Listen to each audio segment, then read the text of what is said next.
Welcome to Dorking Out. My name is Sonia Mansfield. And when you're good to Sonia, Sonia's good to you. Nobody wants me to sing. Joining me is my podcasting sister from another mister and the co-host of Dorking Out, Margo D. Pop, six, squish, Cicero, Lipschitz. He had it coming. That was really good. Thank you. It was worth it, right? It was. It's totally worth it. This week we are dorking out about 2002 Chicago. We're doing all of our Chicago movies. This was not filmed in Chicago, but that's okay. We're doing it anyway. It's written by Bill Condon, who he went on to direct Twilight movies. That's something. Okay. That's something to do. It made money. Yes, it did. And of course, it's based on the very famous musical by Bob Fosse. And it's directed by Rob Marshall, who also directed Into the Woods, which I never saw, and the upcoming Little Mermaid movie. Oh, okay. And he did a lot of choreography for this movie, and it stars Renee Zellweger, Catherine Zeta-Jones, Richard Gere, Queen Latifah, John C. Reilly, National Treasure Christine Baranski, Taye Diggs, and a little bit of Lucy Liu in there. Just a bit. Just a skosh. A smidge of Lucy Liu. A smidgen of Lou. Did you see this movie in the theater, Margo? You're goddamn right I did. Me too. I was excited. I love this musical. It's one of my favorites.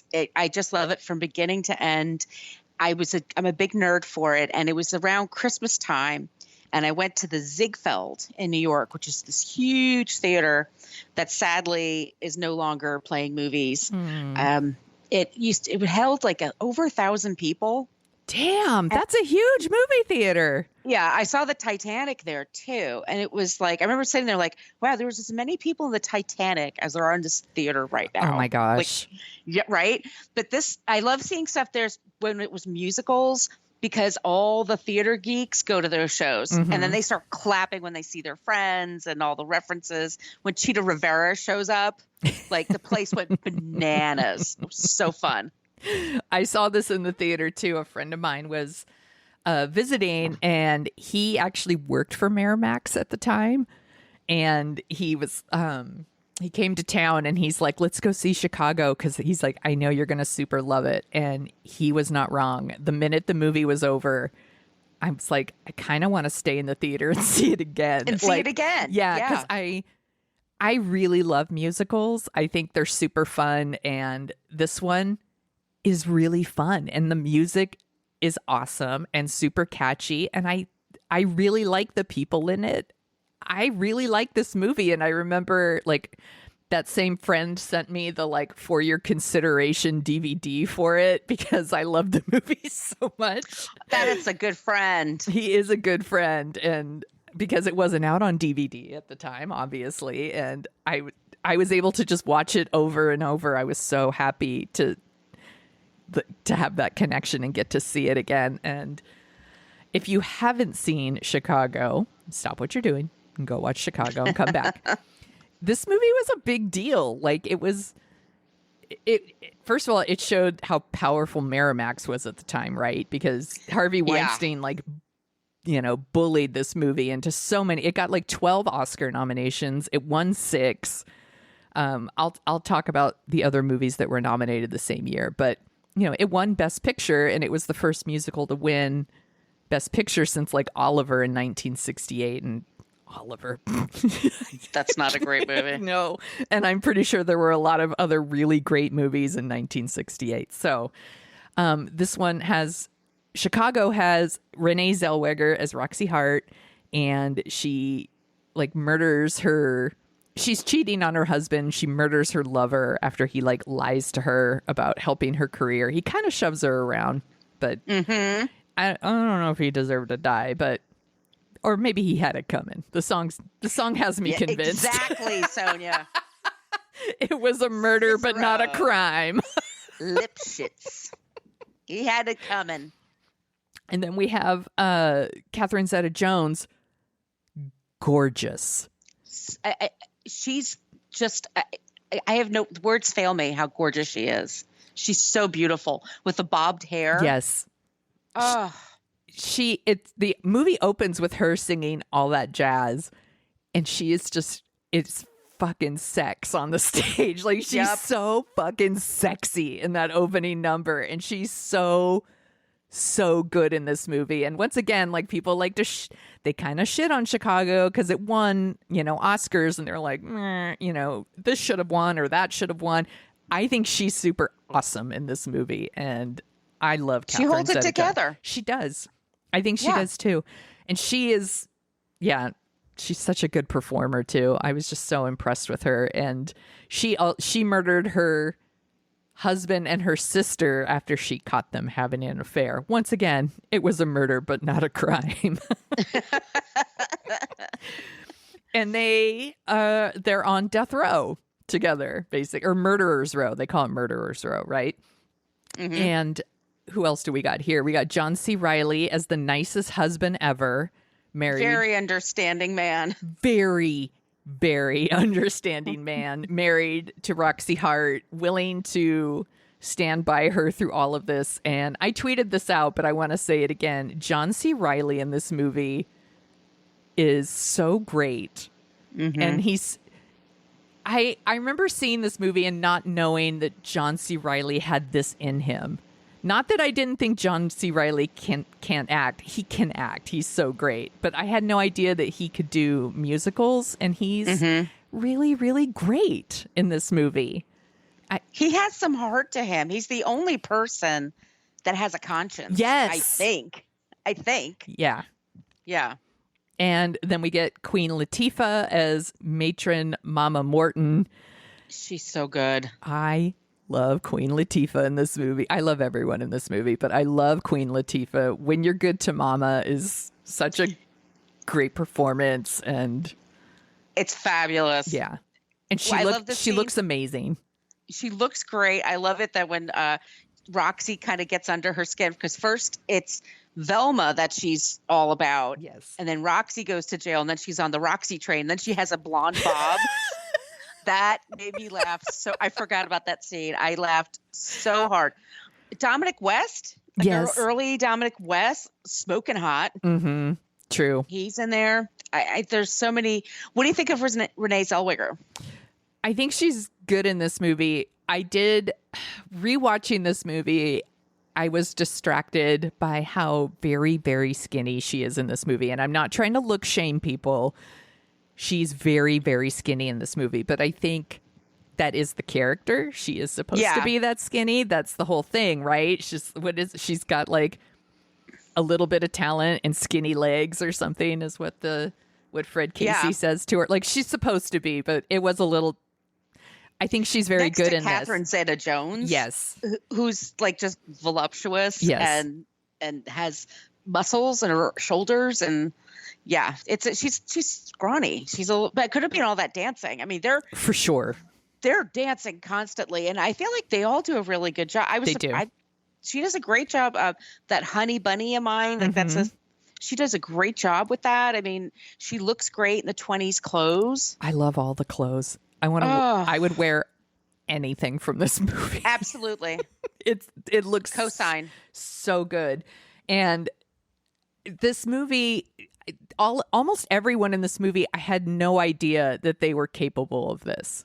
Like Queen Latifah, I was like, of course Queen Latifah can sing, and she's Queen Latifah. But like, I didn't know this about Renee Zellweger. I didn't know it about Catherine Zeta-Jones. I certainly didn't know it about John C. Reilly, and I didn't know it about Richard Gere, who's great in this movie. Really, really surprised me. Richard Gere is one of those actors that I've always been pretty indifferent to, like, for a long time, and then Primal Fear before this, and then this movie, I was like, oh yeah, like Richard Gere, I get it. Right. He's really, really good in this, and he's really good as a sleazy lawyer, which is basically what he's playing in Primal Fear as well. But the tap dancing, the singing, he's got a good sense of humor in this movie. It's really great. His I like the scene with the jury where he's winning over the jury, and it's like part tap dancing, Yes. and part of it is the puppetry with the strings. I mean, the direction is great in this movie. It really brings that musical to life, because a lot of times all they do, they just kind of film people singing out in public, and it never really looks real. It always looks kind of awkward. Like, this just brings this whole thing to life. It's like, can I get more musicals in theater, please? Yes. Because I want to see them more often. And the movie did something really smart, because when you see it on the stage, musicals are very comfortable on stage and it makes sense. But in movies, it can be like off-putting that people just stop and start singing. For some people, let me say.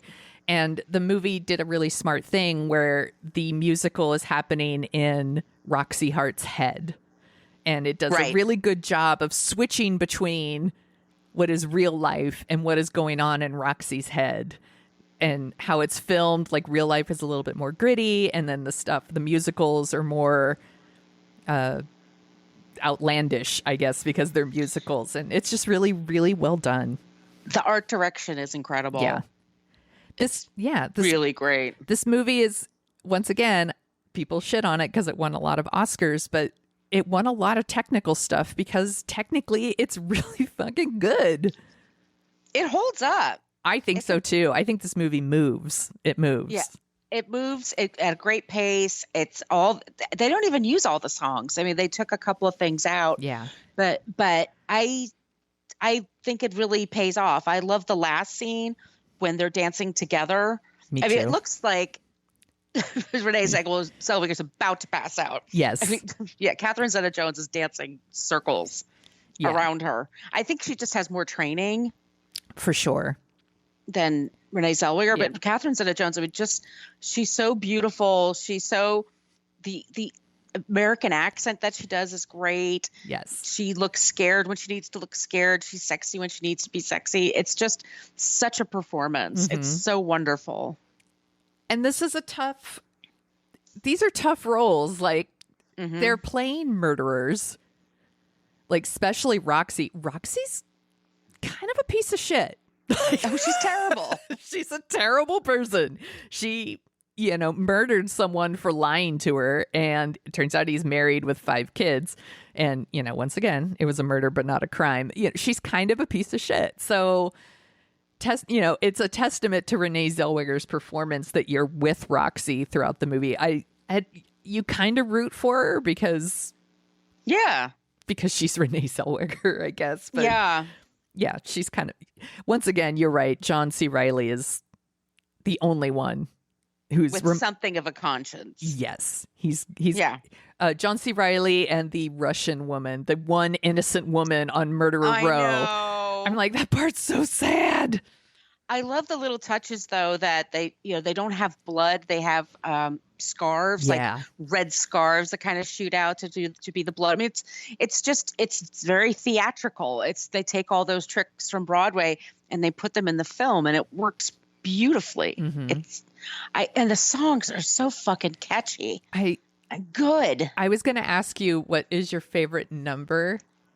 Oh, he had it coming. Yeah. He had it coming. It's such a good one. I'm like, I love so many of them that there are so many. He had Cell Block Tango. He had it coming is probably my favorite number, but I also really love We Both Reached for the Gun. Yep. Just because I like the way it's staged, and I think it holds up in that how easy it can be to manipulate the press. And as a former member of the press, I feel I can say that. Like, it's very easy you could just say things and a lot of reporters will just repeat it like it's fact. And that's exactly what's happening in this movie. He's doing that. He's made up this story and they just repeat it like it's true to get her off of this murder charge. And it's just, I like the way it's staged with, he's making everyone the puppets and he's controlling her. And I like the tightness of like how Renee Zellweger and Richard Gere had to work together in that number. It's so detailed I guess, like so tight. I just really like it. And then, we get to see Christine Baranski, who I love. Who, like you said, is an American treasure and Yes. steals every scene that she's in. She's always great. And she can sing. She was a Broadway baby for a long time.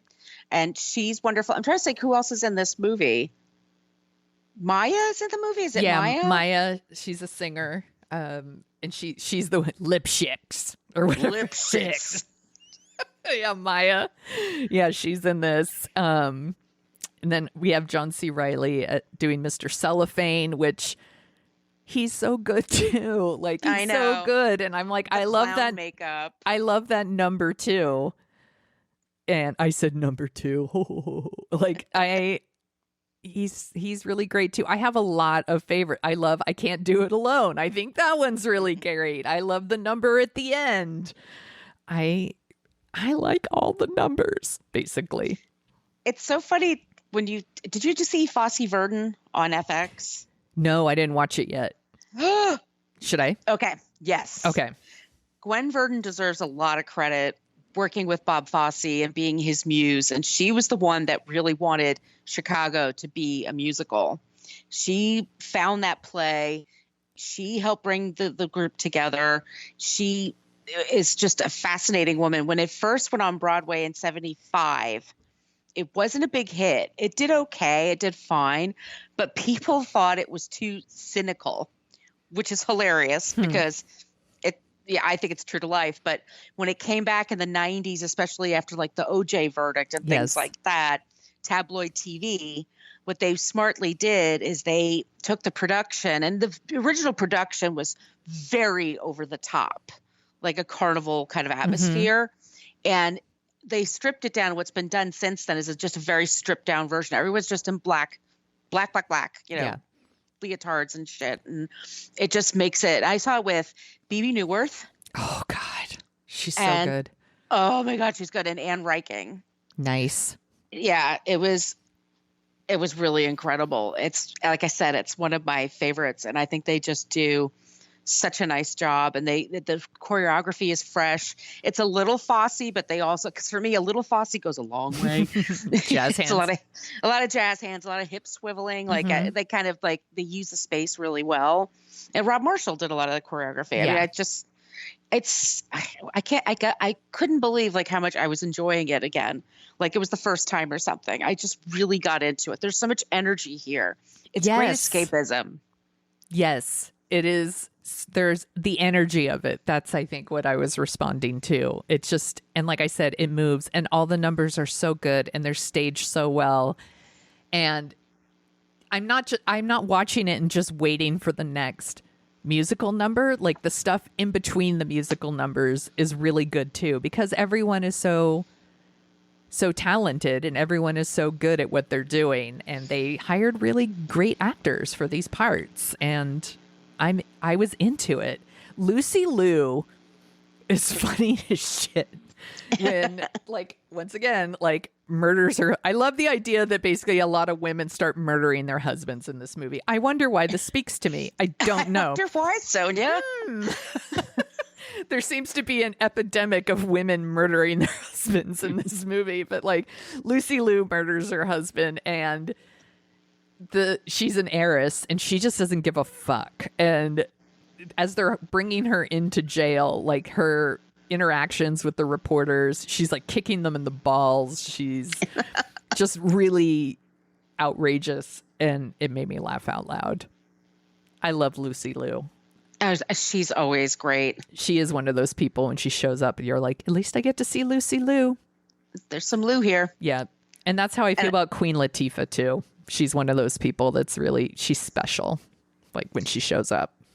You know, I worked on her talk show. I've told you that, right? Like 100 times. Yeah. Yeah. We have done, we've talked about it on What a Creep, like bonus episodes. So if you're a Patreon subscriber of our What a Creep, you can hear Queen Latifah show stories.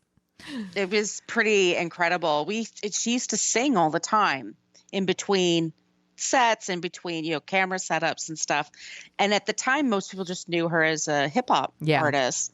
And a bunch of us used to say to her, like, you should be doing the Bessie Smith story. You should be doing because your voice is so beautiful. Mm-hmm. And she's just like, well, you never know. And she wound up doing the Bessie Smith story. That's a perfect fit for her. Yeah. I love Queen Latifah. Like I said, I think she's great. She's really special. She is special. One of the funnest things I ever did is I worked on our talk show and doing publicity for it. We took her to Z100 in New York, which was like the big station. Right. I think it still is. I'm way aged out of it. But they're in Jersey City, right over the bridge. And so it was a group of us, got in a couple of vans, and we took her there like 8 a.m, which was for her super early, or she just got in. She's a night owl, let's just say. But anyway, after she does the interview, we go downstairs and go to McDonald's, and she's hungry. She goes, let's get some McDonald's. So she just walks to McDonald's, and the joy that people have on their faces when they see her and recognize her, it's so fun. And she's so nice about it. And she's so gracious. I mean, she's very tall. She's like 5'10". But anyway, she was really cool. I love hearing that she's nice because she seems nice. Not like an Ellen thing where you're like, you seem nice. And then you hear the stories and you're like, oh, dear Lord. Right. Some people who work for her, I didn't like very much, but that happens quite a bit. I think, you hire people to be the bad guy sometimes. You hire people to do that. Her job is to be talented. Her job is to, know her lines, sing the songs, do her thing, and be special as she is. Yes. What do you think about Richard Gere in this movie? I am completely attracted to him. Were you always? Were you a gearhead? No. I don't know if that's a thing, by the way. I don't know. You should email that shit to yourself. Trademark that. I'm Pretty Woman. I found him obnoxious, but I just think the character is terrible. Yeah. That's a whole other thing we need to talk about one day, ruining people's childhoods. But yeah, I like him in certain things. I think, and I like it when he plays evil, when he plays bad, when he's like, like you said, you put him in a suit and put him, with a jury, and it's like, I don't want to watch anybody else. I'm completely focused on him. I think the tap dancing scene is incredible. Yeah. I think he's, John Travolta. They wanted him. I know.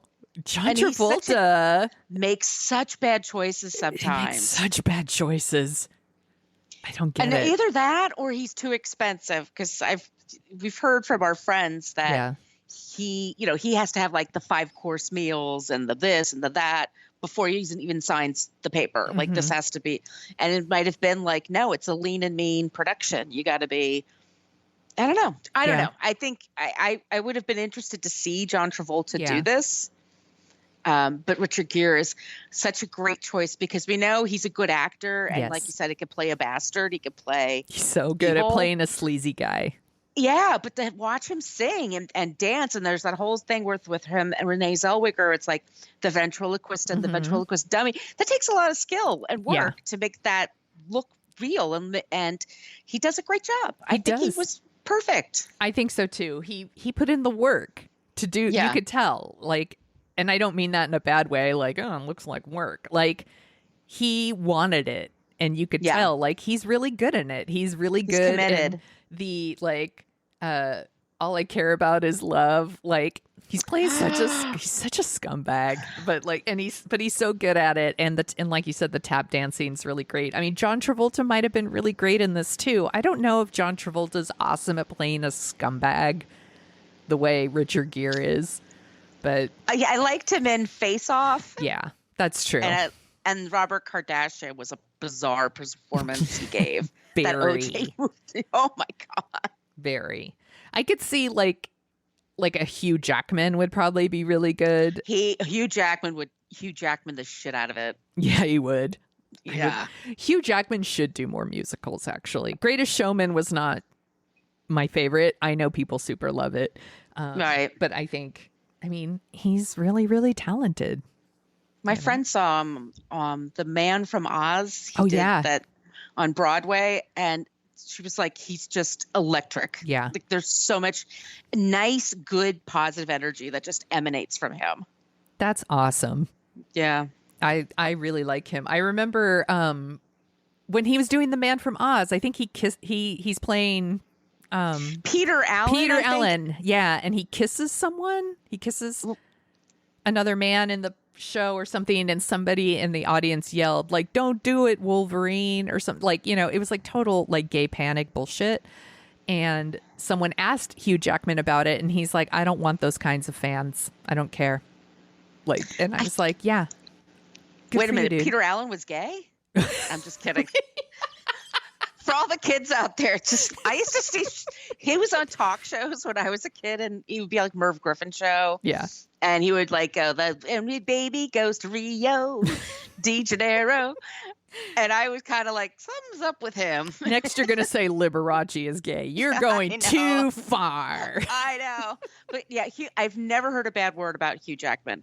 That is Ever. Awesome. Do you have a favorite movie musical?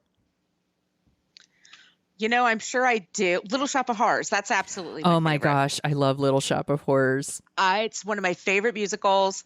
I know that soundtrack backwards and forwards. I've owned that movie forever. It's my favorite Steve Martin performance. He's so fucking funny in that movie. Rick Moranis is fantastic. It's Tisha Campbell. Is Tisha Campbell? Yes. She's one of the girls that's singing. Yeah. The Shopettes. Yeah. That's absolutely my favorite. Oh my gosh. Hands down. It's so good. That one is so good. I really love, everybody already knows this, I love the Grease movies. I tend to like 2 a little bit more than 1 right now. Ask me again in 5 years, maybe it'll be reversed. But I super love this one. I super love it. And, and of course I love like Singing in the Rain, and I love Fred Astaire and Ginger Roger movies. I love all of those things too. Like, but the ones I go back to are things like Grease or Chicago. I just really like them. I think this one is really fun. It really holds up.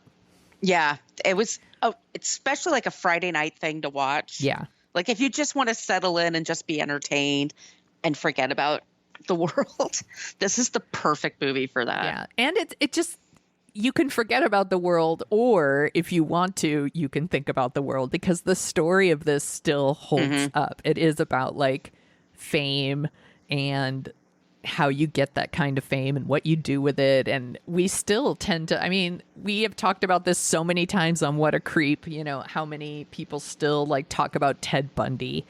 There is like an obsession with crime still, and true crime, and we're going to talk about Only Murderers in the Building here in a little bit. Like this is still a thing. So Chicago still holds up that way. Yeah. It's also just great entertainment. For sure. And the dancers that they hired for this are, just next level fantastic, beautiful. Yeah. Taye Diggs is great as the MC that gets all of it's great. There's nothing wrong. Oh, Taye Diggs. He's so handsome. He's wicked handsome. He's so fucking handsome. He's just like whenever he would show up on TV shows, like he kept showing up. There was one called like Private Practice or something like that. And I was like, I have no interest in watching the show, but I watched like 4 or 5 episodes just because Taye Diggs was in it. And I was like, he's so handsome. I can't help myself. He's beautiful. He is. Do you want to hear about some of the other people that were the list for this movie is stupid long of people that auditioned or were considered for the role of Roxy Hart. Did you read the list? It's really long. There's always a long list, but I wonder like who was close. Yeah. I won't read everybody because it's really long, but some of these I'm like, probably would have been really good. The one that I stuck out immediately was Christina Applegate. Christina Applegate did like she would have been good. Yeah, she did like Sweet Charity, I think, at one point. Like she would have been really good. I don't know if she can sing. I know she can dance. Yeah. And then there's just some in here where it's like Drew Barrymore, and I was like, no, I don't think so. Cameron Diaz. I'm like, maybe. Helen Hunt. I'm like, Baby Newirth, obviously. Obviously, she was great. Gwyneth Paltrow. No. She would have been great. You think so? I'm like, she can sing. I don't know if this is true. Dance. You know what? You're right. She can sing. She's a great singer, and she's a good actress. She is. I don't know if she can dance. I think that would be. I don't know if that she could. She could probably is great at everything. She could cook clams without wearing a bib, without wearing an apron. She can steam her. She can steam her vagina and not burn herself. Exactly. She has candles made for her cooch. She's got everything going for her. I'm sure she could dance as well. Whatever. Oh, please go listen to our What a Creep episode about Goop. Yes, please. It's a good pretty one. Good. So apparently the person who was really close to playing Roxy Hart was Charlize Theron. She probably would have been good. Yeah, she is also one of those people like a Gwyneth Paltrow. She's really good. She's fucking good in everything. So everything. I would never put it past her. There was originally a director named Nicholas Heitner was attached, and he had cast Charlize Theron. And then when he dropped out, Charlize Theron had to audition again, and then she lost the role to Renee Zellweger. So you think she watched this movie? She's like, "Argh." I don't know. I think Charlize Theron's doing pretty good. So yes, she is. And I think the casting of Renee Zellweger is so interesting because, once again, nobody knew that Renee Zellweger could sing or dance. She must have trained really hard for this movie. Yeah, and she was great as Judy Garland. When she was the Judy Garland movie she did a couple of years ago, very believable. Like, she has a good voice. And she gets a lot of, she got a lot of shit for Bridget Jones before it came out because they were taking someone who's so very British and casting an American, but I actually think she's really good in that movie. She's fantastic in those movies. I love the first Bridget Jones movie. It's a really good, and I'm not even totally into chick flicks. Yeah. I fucking love that movie. And Hugh Grant is amazing in it. Dude, he could play a Billy Flynn. He could be a great Billy. I don't know if he could sing or dance, but. You probably did not see, because did you see Paddington 2? No. Okay. I know there's a whole Paddington thing going on with the F This Movie and Dana Buckler and Adam. Like, oh, they really? all have they all have a fascination with it. I refuse at this point. Oh my gosh. I don't know. He reminds me of Teddy Ruxpin, and Teddy Ruxpin creeps me out. Okay. So I've never seen the first Paddington, but I did see Paddington 2 because I have a kid, and eventually you're going to watch Paddington, I guess. Paddington 2 is actually really fun. It is got a lot of joy and empathy, and Paddington's very sweet. But the reason I even brought it up, this isn't about Paddington. It's about Hugh Grant. Hugh Grant plays the villain in the movie, and he's so fucking funny in that movie. And then at the end, there's a huge musical number where he's in jail and he's like dancing and singing. It makes me think that he could play Billy Flynn if he All right, to. you've convinced me. I think Paddington's really great. So other people, John Travolta, but Richard Gere got it. Rob Marshall also wanted Keanu Reeves to play the John C. Reilly part. I'm like, whoa. I'm like, who would cheat on Keanu Reeves? Exactly. Like, I don't buy that. They would kill for him. Right? I'm like, no. No. I love Keanu Reeves. I would love for him to be in every movie, but not. I don't know if there's a role for him in Chicago because he's not Amos. And then apparently also Charlie Sheen read for the part. Of course he did. Fuck Charlie Sheen. Yeah. I hate him. And then for Mama Morton, Kathy Bates was approached. She would have been good. And she would have been really good. Absolutely. But she was filming About Schmidt instead. So she didn't do that. And then for Velma Kelly, apparently Madonna was considered at one point. And I'm like, no. She had a Vita. Yeah. You had yours. Yeah, you already had your thing. You've had 30 movies to win me over. You've kind of for 2 of them. No more. We're done. Whoopi Goldberg for Mama Morton. I'm like, sure, absolutely. And then somebody wanted to hire Britney Spears for the Lucy Liu part. That would have been good. I'm going to say it. I'm like, I actually think I'd be here for that. I'd be totally here for that. I mean, I don't want to, I like Lucy Liu working. Yes. But Britney could have been one of the ones, the cell block tango. Oh, totally. She could have. She would have knocked the shit out of it. She can fucking dance, man. Yes, she can. Oh my God. Britney Spears should be doing Chicago on Broadway. Okay, you're flying out when that happens. You're staying with me. We're going to go to as many shows as we can. Why is she not doing that?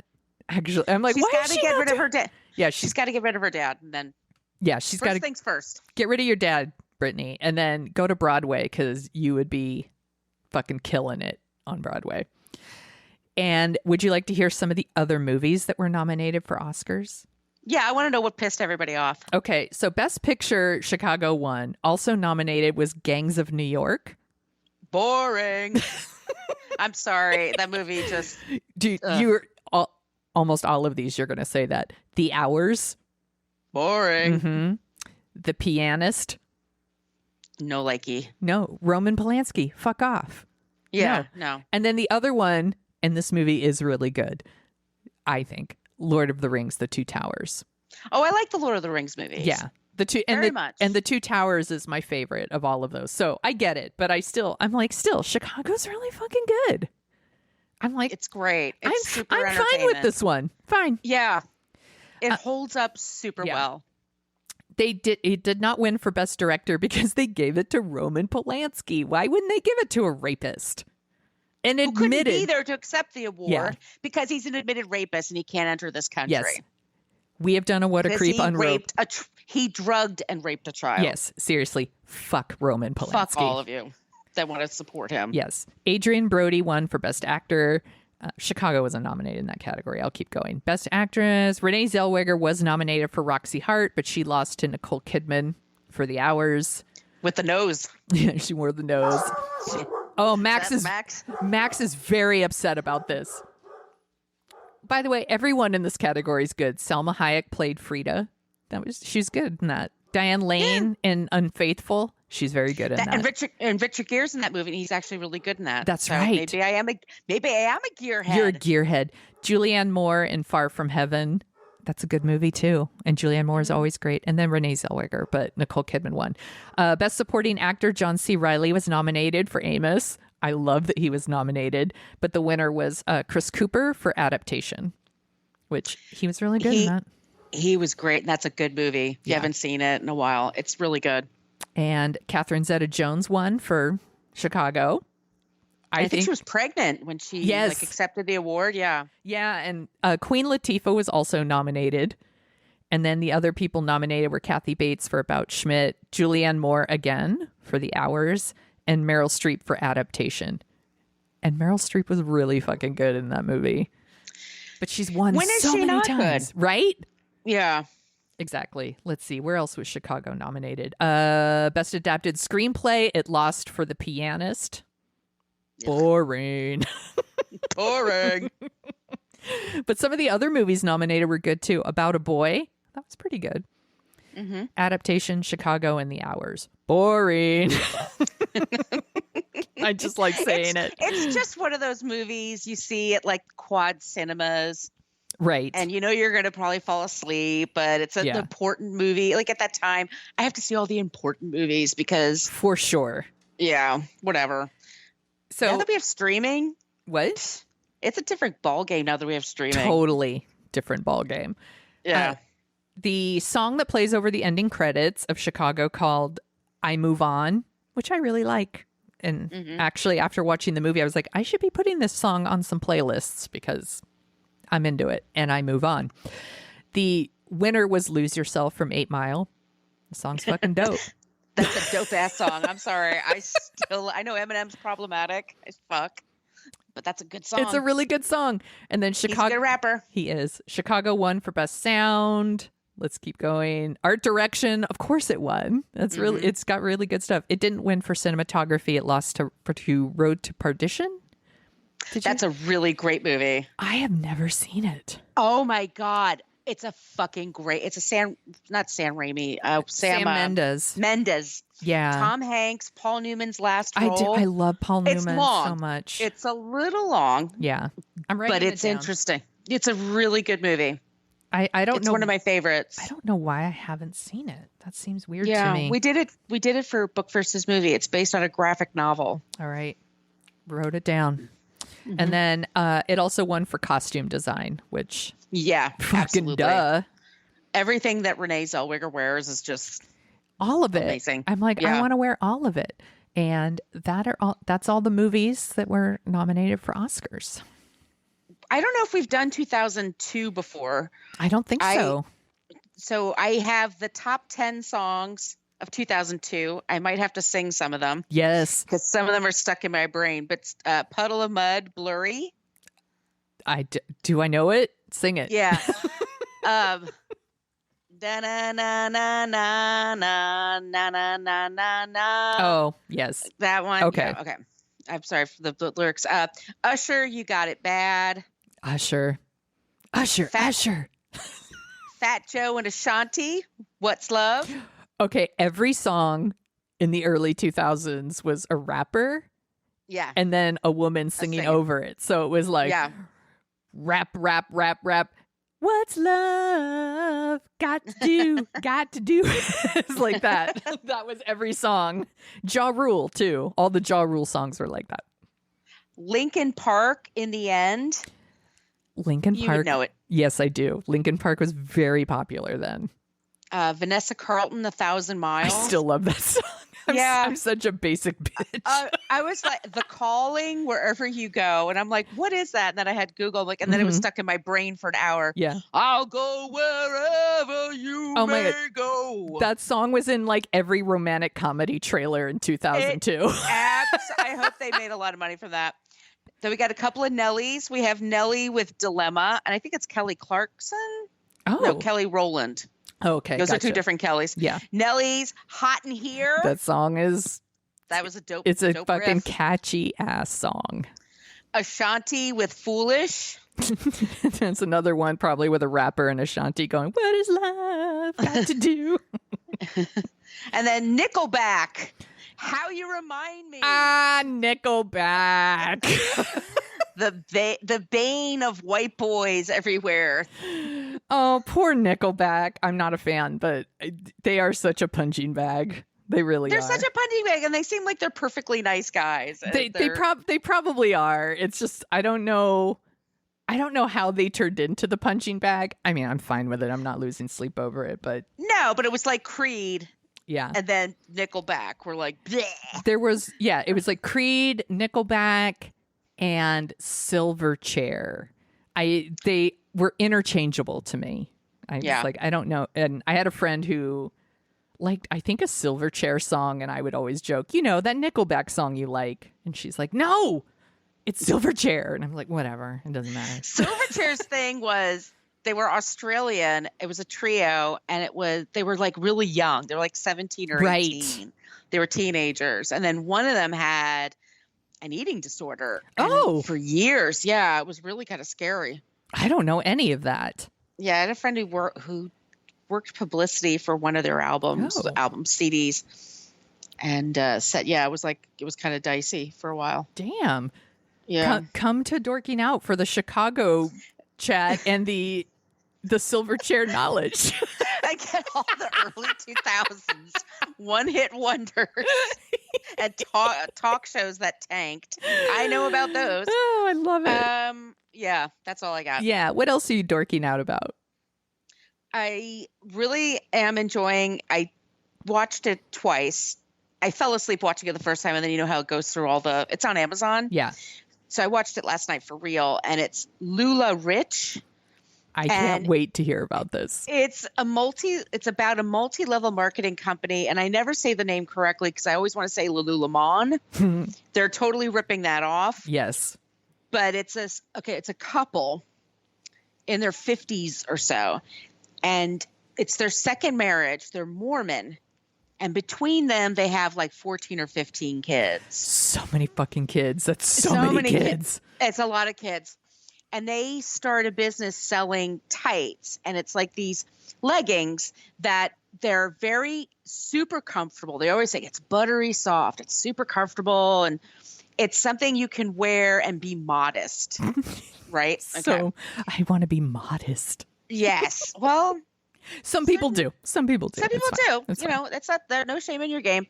And they open it up to be this thing where you could become a seller of their tights. And they also had shirts and tops and whatever. And it just sort of coincides along with Facebook Live becomes a thing. So people started having these shows outside of their homes and just selling this crap. And in order to be a retailer, it's multi-level. So you start at the bottom and then you work your way up. And the people at the top are making $100,000 a month. Right. They're just cleaning up, but they're also making money from the people below them. Mm-hmm. And anyway, it's this bizarre story of people. You needed like at least $20,000 just to get started. And they targeted women, mostly white women, that were moms and just needed a part-time job, or single moms, like people, mostly women. Because women sell better to other women, for sure. Yes. And women, especially moms and single moms, are always looking for ways to bring in some extra money, but also flexibility and ways to work from home and things like that. So, and also, let's be clear. A lot of them also, they will take a lower paycheck because they need it. Mm-hmm. That's also like, and they're taking advantage of that. And so and that's when these hashtags are like boss babe, boss mom. Mm-hmm. And they have these conferences and they're like, you could sell more.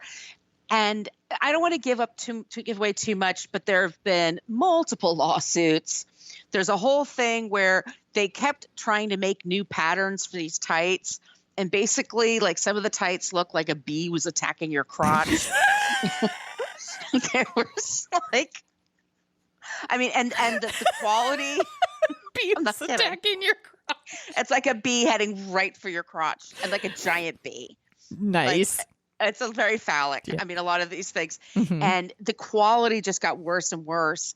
And people started freaking out because when you're working in that system, the people that now report to you, they want to make money. They're Mm-hmm. tired of giving you a cut.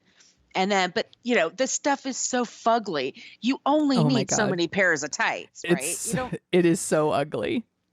It's so fugly. It's really bad.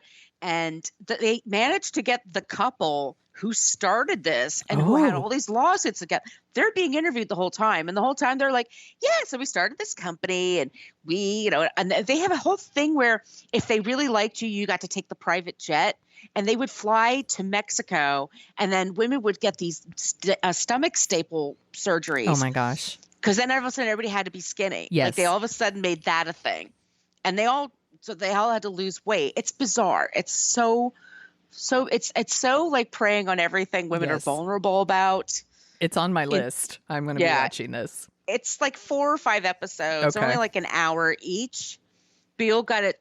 It's just, it's really, really interesting. So I wrote it down. Lula Rich on Amazon. Yeah, it is on my list. Speaking of Vanessa Carlton's 1,000 Miles, there's a bunch of women on TikTok who used to be a part of this company, business, whatever. And they've been putting together videos. They're like, here's all the clothes I used to wear when I was selling this shit. And then they splice it together, photos together using that Vanessa Carlton song. And then they're like, they're laughing throughout the whole thing. They're just like, look at me. I'm such a, like, how suckered in they were, basically. Yeah. And they would wear the clothes and they're like, it's ugly. And they're laughing. And then they cut the video together of all the outfits and they play that song. And it just makes me laugh every time I see it. It's just, I gotta find that. Oh my God. I'll find one and send it to you. Cause I know I know I liked some last night cause I was up too late looking at TikTok cause I have a problem. I have been watching Only Murders in the Building on Hulu. Isn't it great? And I'm like, oh, you made a show just for me. Like, exactly. I love the show so much. And we talked about this, I think in our bonus ep for What a Creep, or maybe it was off mic. I don't even remember. We talk all the time now and I can't keep it all straight. But like, Steve Martin and Martin Short have such funny chemistry together. Like just every scene they're in together, the way they interact with each other is just naturally funny. Like they're just so great. And then Selena Gomez, who I know who Selena Gomez is. I know she was a like a Disney star. I know she dated Justin Bieber. I don't know like a ton about her. I just know who she is. I think she's delightful in this. Like, I think she's adorable. She's adorable. Everybody drink. I really love this show. Basically, the three of them, they all live in this building in New York, and there's a murder in the building, and they're all like true crime podcast addicts, and they decide to start their own true crime podcast and solve the murder at the same time. And it's funny, it's sweet when it needs to be. Amy Ryan is playing a woman who lives in the building that plays the bassoon. That it's like, I'm only at the 4th episode. She's like just went on a date with Steve Martin, and the date did not go well, and it was awkward, and it made me laugh. And I really, really love it. I love Steve Martin. Like, we've talked about this before on the show. Like, I love Steve Martin. I think he's like a true Renaissance man who can just do everything. He's so great. And he's so great in this. And Martin Short is hilarious. He's so funny. And Martin Short I do like Martin Short, but I have always felt like a little bit of Martin Short goes a long way with me. I actually think What's the one where he plays a kid? Oh, Clifford. Clifford. Oh my God, that's a bizarre one. Such a weird movie. What a weird movie. Like, I actually think this is like my favorite Martin Short in a really long time. Like, he's just really, really good in this. Like we did Father of the Bride on Dorking. Yeah. And he's really good in that, and it's a supporting role. And then they do Father of the Bride too, and they like beef up that role. And I'm like, see, a little bit of Martin Short goes a long way with me. Yeah. He's playing more of a human this time than an SNL character. And I think that's why it's working for me. And I really like their relationships. I like how all three of them have these different problems that they're dealing with. And I like that their trust takes a while to get there. Their friendship builds. It's not like an instant like friendship, like it's building over time. And I like how that's playing out. I'm just really, really enjoying it. It's really good. And it's on Hulu right now. Each episode's like 30 minutes. It's Steve Martin wrote all the episodes. I think all of them are producers on it. It's great. Sting is in this. Oh my God. How did I forget? First of all, good God, he looks great. Sting looks great. Sting still is sexy. He's still fucking got it. 40 years later, he still has it. And he's playing an asshole version of himself, which I give him great props for. So funny. Yeah. I just watched the Sting episode this morning before we were recording. I can't believe I didn't think to mention that. Like, he's really, really funny. Yeah. I like it when celebrities have good senses of humor about themselves and are willing to play like an asshole version of themselves, basicly. He's really good. Tina Fey shows up as like the Sarah Koenig character from Serial. From Serial. Like, she's really funny. It's enjoyable. I feel like they made it just for me. It's pushing all my buttons in a good way. Yeah, I told my sister, because we were talking yesterday about, stuff. She goes, "What do I need to watch? What do I need to binge?" And she wrote me back. It's like, "This is so good. Thank you." She goes, "I wasn't sure if I was going to like it. It looked a little too cute, but it's not. It's really sad sometimes. Yes. It's got some pathos to it. Yeah. But then it just picks it right up again with the humor." Yeah, it's interesting because all three of them have secrets and problems. And like I said, that friendship is building over time and the trust is building over time. And they're also sad. All three of them are lonely people. And it's well done. Really great performances and funny when it needs to be. I'm in. Will they move to a new building after all of this and do another season, please? Like, that would be great. Or maybe there's another murder in that building. I don't know, but I really enjoy it. I don't know how many episodes there's going to be. I'm on episode 4 right now. I think they said they were interviewed. Steve Martin and Martin Short were interviewed on Howard Stern this week. And I think they said there were going to be 10 episodes. Oh, okay. Which I'm totally happy about. They were telling one story that I love. Steve Martin's best friend is Lorne Michaels, because of course. He's the producer for executive producer, creator, Saturday Night Live. And one of them was mentioning how pretentious Lorne Michaels could be. And they were out to dinner, and he said, "You know, Steve, I knew him when he didn't even know what linguine was." And Steve Martin just turned and said, "Now I drive one." It's just, he's so fucking funny. I love Steve Martin so much. He's so witty. He's so quick, and he's so witty and so clever. It's just like, I love him. Steve Martin and his band came and played at the Hardly Strictly Bluegrass Festival here in San Francisco, and I was so bummed that I didn't have the courage to go because it's so crowded, and and it's free. That's why it's so crowded. And I was like, it's too much of a shit show. I didn't go. But I did go see his musical Bright Star came here to San Francisco, and I did go see that a couple years ago, and it was really great. And I love his music too, and his comedy. I love Steve Martin.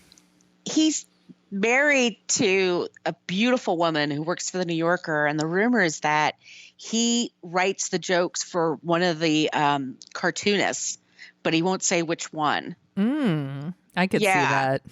Yeah, but he won't say who it is. It's just like a thing he likes to do. He's such an interesting dude. And he paints too. He's a true artist and intellectual. His book, God damn it, I'm blanking the name of his book, about stand-up. It's anyway, it's let me look. I'll look it up. I've read some of his other books. It's really, really, when I was first teaching, and there's a certain performance in teaching, and I was nervous about doing it. And then I read his book, and he just gives really good advice about whatever you're doing in life. Like, you have to go through a stage where you suck, and you just got to get better and better at it. And he says a problem people have is that they try to go for perfection. And he says, you don't want that. You want to be great at something. You want to be to the level that nothing bothers you. Like, if the air conditioning breaks, if this happens or that happens, you can still do what you do. Like, that's the thing you should aim for. And it's like, yeah, that makes so much sense. It's called Born Standing Up. It's really a good book. It's about his life. He was a magician for a while. He worked at Disney World for a while, Disneyland, excuse me. He's just talking about like doing stand up in the 70s, what that was like. And I don't know. He's so interesting. Like you said, he's a Renaissance man. He is. I've read Shop Girl, and Pure Drivel was really, really funny. He's just, and it's so many of his movies. I mean, LA Story, I super love. I think that's on our list. We're going to talk about it someday. You know, The Jerk. I mean, come on. Roxanne. Oh, Roxanne's wonderful. The Man with Two Brains. I fucking love Steve Martin. Okay. Anyway, that's enough of that. Margo, where can people find you on the internet? You can find me on social media at Brooklyn Fit Chick, mostly for Twitter and Instagram. And my site is brooklynfitchick.com.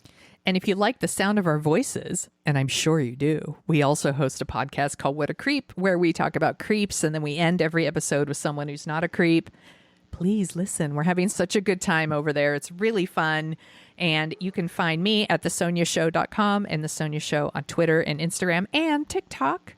And if you like dorking out and would like to get some stickers, you could email us at dorkingoutshow@gmail.com, and we'll send you some stickers. And if you give us a review on Apple Podcasts, and when I say review, I mean a good review, we'll give you a shout out on the show. So we got some 5-star reviews. We got the Lady 2000.